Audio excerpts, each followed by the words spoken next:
ছাত্র জনতার গণঅভ্যুত্থানের মাধ্যমে আওয়ামী লীগ সরকার পতনের আন্দোলনে অনেকে বুলেটের সামনে দাঁড়িয়ে মৃত্যুবরণ করেছেন, আবার অনেকে গুলিবিদ্ধ হয়ে ফিরেছেন মৃত্যুর দুয়ার থেকে।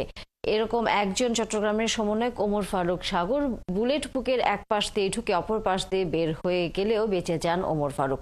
এখনো নানা শারীরিক সমস্যা নিয়ে বহন করে চলছেন সেই ক্ষতচিহ্ন। চট্টগ্রাম থেকে প্রণবেশ চক্রবর্তীর প্রতিবেদন। বৈষম্য বিরোধী ছাত্র আন্দোলনে রংপুরে আবু সাইদ গুলিবিদ্ধ হয়ে শহীদ হন 16 জুলাই। একই দিন বন্দরনগরী চট্টগ্রামের মুরাদপুর এলাকায়ও ছাত্র জনতার উপর চলে পুলিশ, ছাত্রলীগ, যুবলীগ কর্মীদের হামলা ও মুহুর্মুহু গুলি। এই হামলায় গুলিবিদ্ধ হয়ে নিহত হন ওয়াসিম সহ 3 জন। আর ছাত্র আন্দোলনের চট্টগ্রামের সমন্বয়ক ওমর ফারুক সাগরের বুকের এক পাশ ভেদ করে অপর পাশ দিয়ে বের হয়ে যায় গুলি। গুলিবিদ্ধ ওমর ফারুক সাগর প্রথমে ভর্তি হন স্থানীয় একটি হাসপাতালে, পরে সেখান থেকে এভার কেয়ার হাসপাতালে। ভাগ্যক্রমে বেঁচে যান তিনি। আইসিইউতে থাকি এবং এখানে ট্রিটমেন্ট নেওয়ার পর ওইখানেও যে আমার উপরে হামলা পরিকল্পনা করে পুলিশ এবং যে ছাত্রলীগ দিয়ে। পরবর্তী আমাকে ওইখান থেকে সেফটি দিয়ে আবার পরবর্তীতে আমাকে অন্য আরেকটা হসপিটালে রাখা হয়। এরপরে কিছুদিন হসপিটাল থাকার পরে মোটামুটি যখন একটু হচ্ছিল যে আমার এখানে নিরাপদ মনে হচ্ছে না হসপিটালে, তখন আমি পালিয়ে অন্য জায়গাগুলোতে অবস্থান নিই।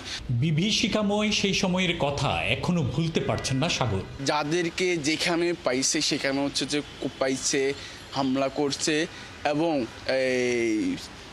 কারো হাত ভেঙে ফেলছে, কারো পা ভেঙে ফেলছে এবং যাকে যেভাবে পারছে তাকে সেভাবে হামলা করছে। এবং আমার নিজের চোখের সামনে যেমন যে আমি যখন গুলিবিদ্ধ, আমার চোখের সামনে আমার সাথে যে গুলিবিদ্ধ হয় একটা ভাই, তার অবস্থা আমি এখনো জানি না তার কি অবস্থা। তবে বেঁচে গেলেও এখনো নানা শারীরিক সমস্যায় ভুগছেন। শ্বাস প্রশ্বাস নিতেও কষ্ট হয় চট্টগ্রাম কলেজের রাষ্ট্রবিজ্ঞান বিভাগের শিক্ষার্থী সাগরের। এখনো চলাফেরাতে আমার নিঃশ্বাসে আমার কষ্ট হয়, ব্যথার জায়গাতে এখনো একটু অনুভব হয়, আবার যে খুব কাশি, শরীরে প্রচুর ইনফেকশন হয়।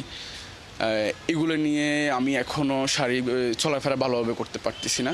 এরপরও ছাত্র জনতার দেশ সংস্কারের চাওয়া সার্থক হোক, এই চাওয়া সাগরের। ওয়াসিমে চলে গেল মর্গে, আমি গেলাম হসপিটালে, তার সাথে কথা এমন ছিল না।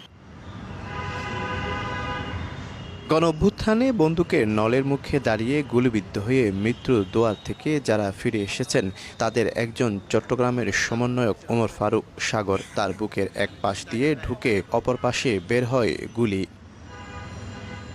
16 জুলাই চট্টগ্রাম নগরীর মুরাদপুর এলাকায় চারিদিকে মুহুর্মুহুর গুলি। বৈষম্য বিরোধী ছাত্র জনতার আন্দোলনে গুলিবিদ্ধ হয়ে এভার কেয়ার হাসপাতালে ভর্তি হন ওমর ফারুক সাগর। ব্যথার কারণে এখনও হাঁটতে হচ্ছে খুঁড়িয়ে খুঁড়িয়ে, ভালো করে শ্বাস প্রশ্বাসও নিতে পারছেন না তিনি।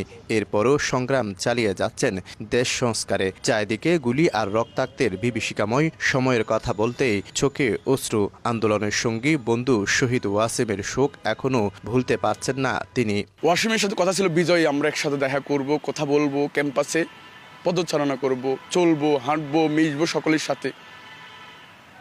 ওয়াসিমে চলে গেল মর্গে, আমি গেলাম হসপিটালে, তার সাথে কথা এমন ছিল না।